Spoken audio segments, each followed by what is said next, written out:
Hey everyone, it's Melody with Design by Melody. I'm here with my first scrapbook layout using this Cocoa Daisy kit. I'm just kind of flipping through everything that I have laid out here to show you what I have pulled out. So I basically just pulled out a few papers but left all the embellishments out because I'm not sure what embellishments I'm going to use.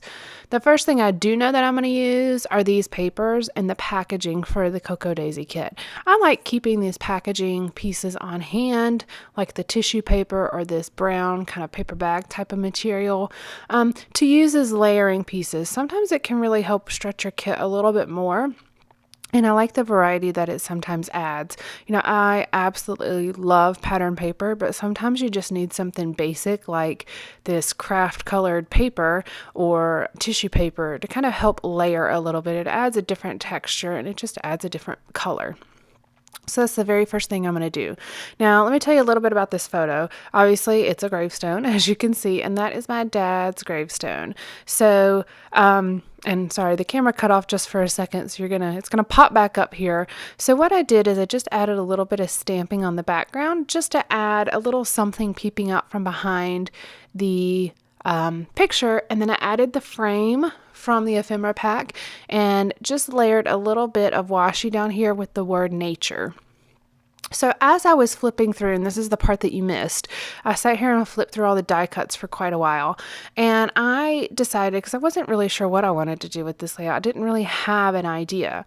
But as I was flipping through the die cuts, I realized that there are all these little birds. I think there's 3 or 4 birds. And you can't tell very well from the picture, but in the flowers on my dad's gravestone, there's a little bird. I think it's supposed to go in your yard where it's like a pick. It goes in the ground. Well, my mom or my sister got it, and I think they cut it down and they put it in the little vase that's on his grave, and then they always put flowers around it. My dad really loved listening to birds and watching the birds out the window. He always fed the birds, always fed the deer that were in the yard. I say yard, but it's like on the property because they have a pretty big property. I think it's 18 acres. If I'm correct.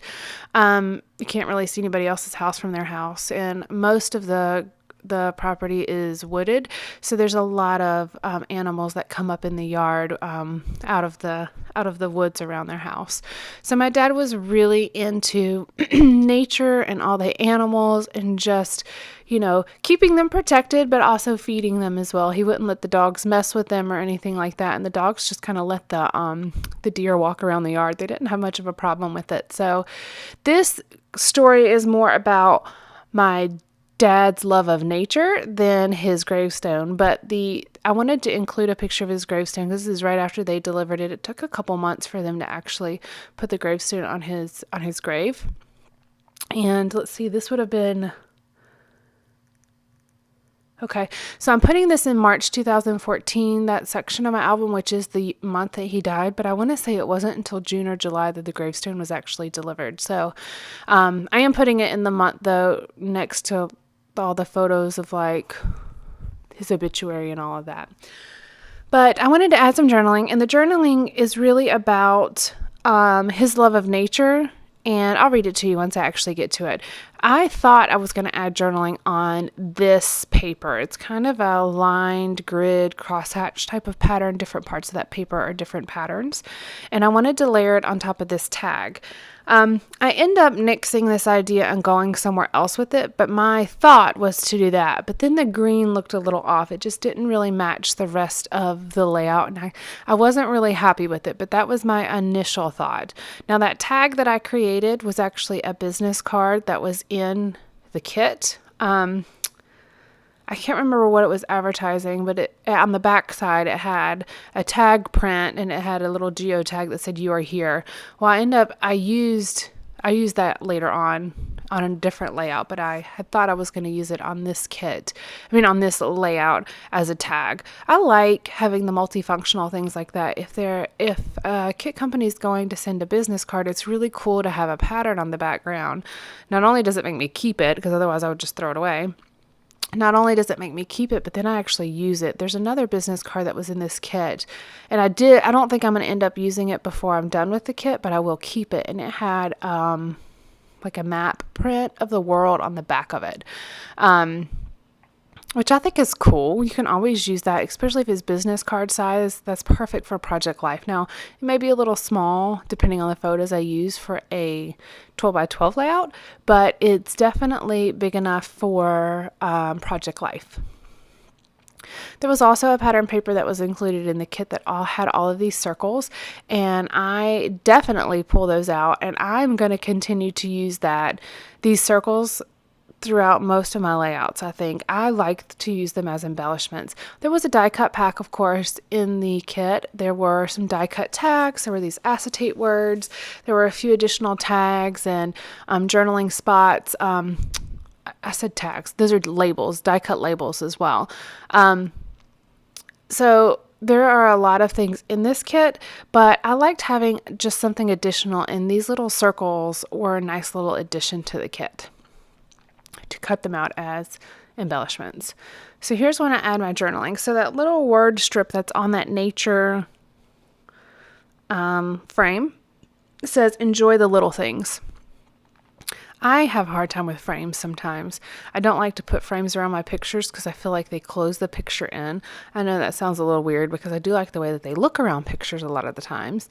But a frame like this, where it's maybe 3 by 3 is too small for most of the pictures that I print, because I don't typically print quite that small. I may print a 3 by 4 card, but it's usually the subject of the photo is usually the 3 by 4 size, not small enough to use a 3 by 3 frame when the actual inside of the frame is even smaller than that. It's probably almost 2 by 2 on the inside. So I like to use them for other things such as a title or journaling, because I thought about putting the journaling in there as well.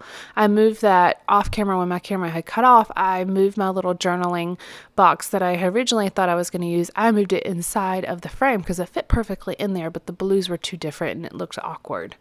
So my journaling just says, and I just drew the lines directly on my background, which stresses me out sometimes because once you do it, you can't undo it. You have to pull out another sheet of background paper. But since this was white cardstock, it wasn't a huge deal. This is textured white cardstock, and I don't actually have, and this is where I messed up, see, and I'm starting to stress just a little bit, but I missed a word. So I just go back and I draw a little bit more of a line and add the word there. And it doesn't look out of place. It looks normal. What was I saying? Oh yeah, so I didn't have another piece of textured cardstock in my stash, but I did have plain white cardstock. So if I had to go back and add and change the background, I could. And I just use the journaling or the grid lines on my mat to kind of help me make sure that my journaling lines are straight. They don't have to be real evenly spaced. I do like it if they are pretty consistent, but it doesn't have to be exact. It looks good enough for me. So my journaling says, and I call my dad, I call him Daddy, I always have. Says Daddy would totally approve of his gravestone. He loved being out in his garden and loved being out with all that nature has to offer. He always fed the birds and kept a close eye on them. Now they watch over his grave as he went home to be with our Heavenly Father. So pretty and so fitting. And that's my journaling. I'm using this little like wreath type of die cut to layer under the blue one. And the blue one says sweet and lovely, and the pink one says love this.